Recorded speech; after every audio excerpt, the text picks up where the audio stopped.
Assalamu alaikum everyone. I hope all are fine. Today we learn spirit jollyphonics. Open your textbook and see the letter of A. First of all, I'll tell you about the story of A sound, and the story is: the boy goes to stay on a farm. He collects the egg for breakfast.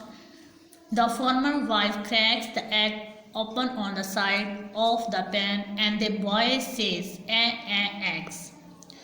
इस कहानी story में एक बच्चा है जो farm में जाता है वो और अपने नाश्ते के लिए एग को इकट्ठा करता है। जो फार्मर की वाइफ है वो क्रैक्स करती है एग को एक पैन की साइड में, एंड द बॉय जो पास खड़ा लड़का होता है वो कहता है egg. Before I going to the word, first I tell you about the action of sound A. Pretend to tap an egg on the side of pan. The crack it into the pan saying egg.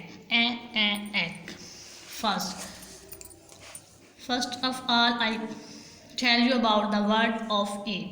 A capital E small A से कौन कौन से word बनते हैं? Dear student, मैं आपको बताऊंगी कौन कौन से वर्ड बनते हैं। एल्बो। नेक्स्ट है एग प्लांट। एग जो आप लोग नाश्ते के लिए यूज़ करते हो। एलिफेंट। इंजन। डियर स्टूडेंट, आपने मेरे साथ लेसन लर्न किया होगा।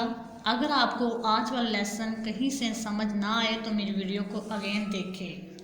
आज का हमारा लेसन यहाँ पे कंप्लीट होता है और आपने इसकी रिवीजन करनी है। अपनी मदर या ट्यूटर के साथ बैठकर इस असाइनमेंट को कंप्लीट करना है। Thank you. अल्लाह हाफिज़।